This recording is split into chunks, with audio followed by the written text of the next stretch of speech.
Hello students, today we will read the second part of the chapter 3rd, how the state government work. So our today topic is how do people who are MLAs become minister or chief ministers.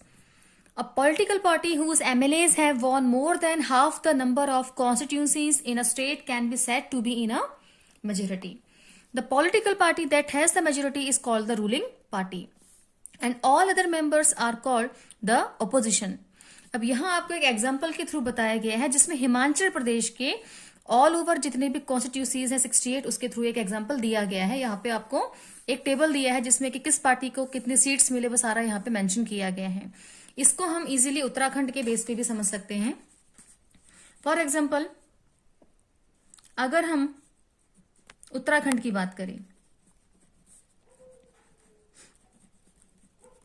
Uttarakhand में जो form of government है वो आपकी है unicameral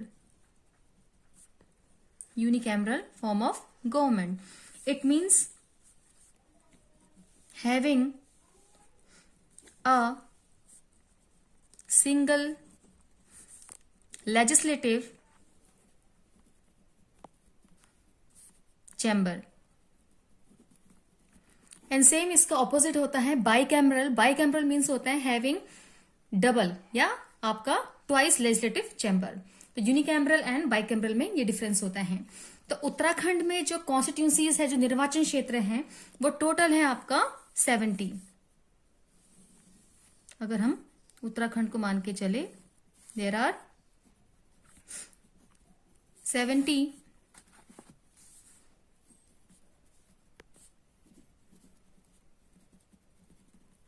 constituencies इन उत्तराखंड। 70 निर्वाचन क्षेत्र हैं। अभी आपने इसमें पढ़ा कि जो पॉलिटिकल पार्टी ज्यादा से ज्यादा सीटों में जीत हासिल करती है, मेजोरिटी हासिल करती है, वो रूलिंग पार्टी कहलाती है। तो उत्तराखंड में अगर हम वोटिंग कराते हैं, अगर मान लीजिए अगर हम पॉलिटिकल पार्टी की बात करें, पॉलिटिकल पार्टीज की बात करें, तो उत्तराखंड में आप बीजेपी, कांग्रेस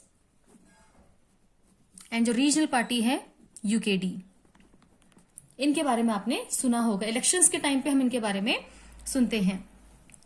नाउ अब इन तीन पार्टियों ने इन 17 जो आपके 70 कॉन्स्टिट्यूंसीज है, निर्वाचन क्षेत्र हैं, इसके लिए इन्होंने इलेक्शन लड़े। अब 70 का हाफ है आपका 35, यानी किसी भी इन तीनों में से किसी भी पॉलिटिकल पार्टी को 35 से मोर देन 35 सीट्स पे क्या करना है, जीत हासिल करनी है। ठीक, अब 35 से अब हम इसको इस तरीके से भी समझ सकते हैं, जैसे कि ये एक पार्टी है आपकी, ये आपकी दूसरी पार्टी के मेंबर्स हैं एंड ये आपके थर्ड पार्टी। अब इलेक्शन में जो वोटिंग हुई, इलेक्शन बेस पे जो वोटिंग हुई, उसके अकॉर्डिंग बीजेपी के पास 37 या 39 सीट्स हैं जिसपे वो जीत जाते हैं।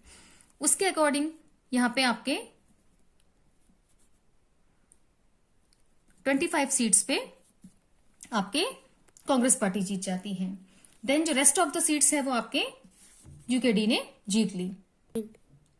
तो इसके थ्रू आप देख सकते हैं कि बीजेपी को मेजोरिटी मिल चुकी है, यानी कि 35 से मोर देन सीट्स में बीजेपी क्या है, जीत चुकी है। तो उत्तराखंड में जो रूलिंग पार्टी है वो बीजेपी कहलाएगी और जो सेकंड पार्टी है जो ज्यादा सीटों पे जीती है, यानी कि कांग्रेस, वो अपोजिशन पार्टी कहलाएगी। और डेमोक्रेसी एक ऐसी फॉर्म ऑफ गवर्नमेंट है, डेमोक्रेसी जैसे आपने उत्तराखंड में ऑल ओवर इंडिया में डेमोक्रेसी को फॉलो किया जाता है, तो जिसमें कि ruling party and opposition party दोनों का बराबर रोल होता है। तो आप यहां समझ गए हैं कि किस तरीके से इलेक्शंस होते हैं, किस तरीके से सीट्स जीतने के बाद वोटिंग होती है और वोटिंग के बाद गवर्नमेंट बनती है।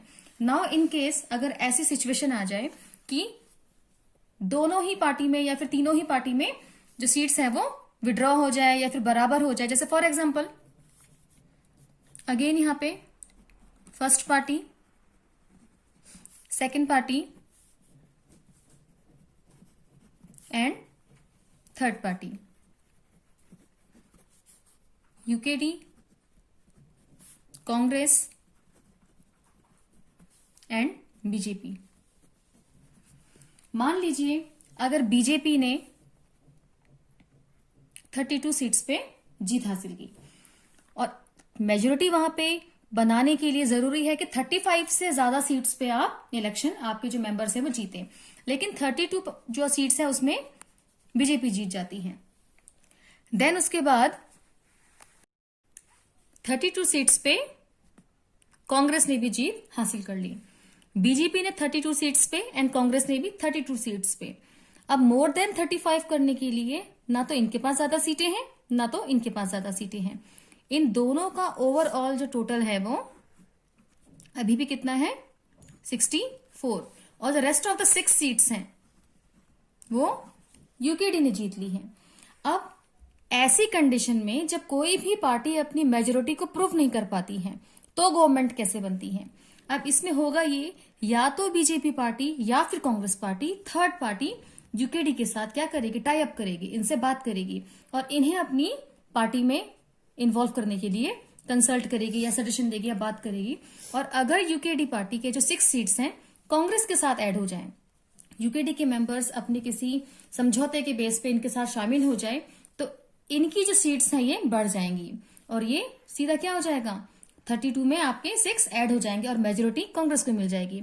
अभी यूकेडी पे डिपेंड करता है कि ये कांग्रेस के साथ ऐड होगी या फिर बीजेपी के साथ, और इस तरीके से 2 पार्टी मिलके फिर सरकार को बनाती है।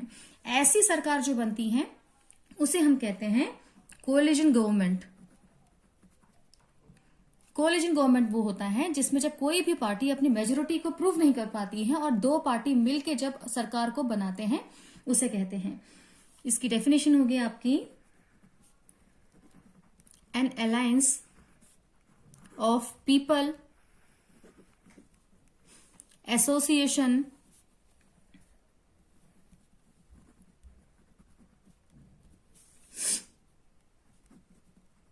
पार्टीज और नेशन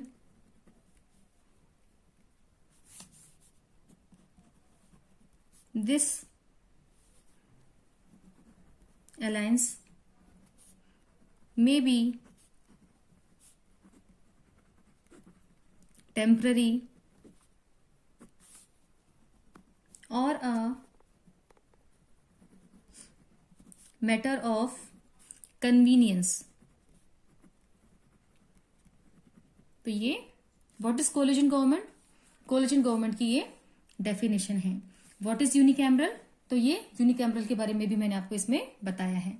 तो आपको समझ में आ गया होगा किस तरीके से सरकार बनती है, गवर्नमेंट बनती है, मेजोरिटी को किस तरीके से प्रूफ किया जाता है, किस तरीके से इलेक्शन के बाद जो रूलिंग पार्टी है, ऑपोजिशन पार्टी है, किसका क्या रोल होता है वो हम समझ सकते हैं।